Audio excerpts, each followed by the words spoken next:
பண்டார் உத்தாமாவில் அமைந்துள்ள எஃபிங்காம் தோட்ட தமிழ் பள்ளி புதிய கட்டிடத்தின் பணி நிறைவு சான்றிதழ் வழங்கும் நிகழ்வு நேற்று காலை நடைபெற்றது. கல்வி துணை அமைச்சர் ஓங்காவோ தலைமையில் நடைபெற்ற இந்நிகழ்வில் மனிதவளம் மற்றும் வறுமை ஒழிப்புத்துறைக்கான ஆட்சிக்குழு உறுப்பினர் வி. பாப்பாராயுடு, பண்டார் உத்தாமா சட்டமன்ற உறுப்பினரும் சுகாதாரத்துறைக்கான ஆட்சிக்குழு உறுப்பினருமான ஜமாலியா ஜமாலுடீன், பிரதமரின் சிறப்பு பணி அதிகாரி சண்முகமூக்கன், பள்ளி மேலாளர் வாரிய தலைவர் கே. தனபாலன் மற்றும் அதிகாரிகள் கலந்து கொண்டனர்.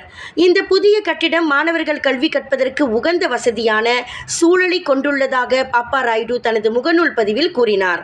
இந்த எஃபிங்காம் தோட்ட தமிழ் பள்ளி 1960ஆம் ஆண்டு தொடங்கி நீண்ட வரலாற்றை கொண்டுள்ளது.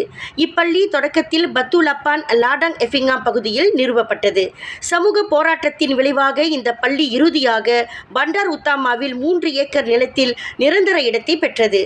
இப்பள்ளி கட்டிடம் கடந்த 1992ஆம் ஆண்டு கட்டி முடிக்கப்பட்டது.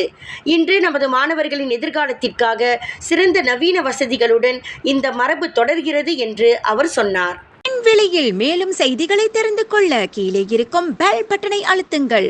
உங்கள் ஆதரவை வெளிப்படுத்த லைக் மற்றும் ஷேர் செய்யுங்கள். தொடர்ந்து விண்வெளியுடன் உங்கள் பயணத்தை தொடர்ந்திருக்க சப்ஸ்கிரைப் செய்யுங்கள்.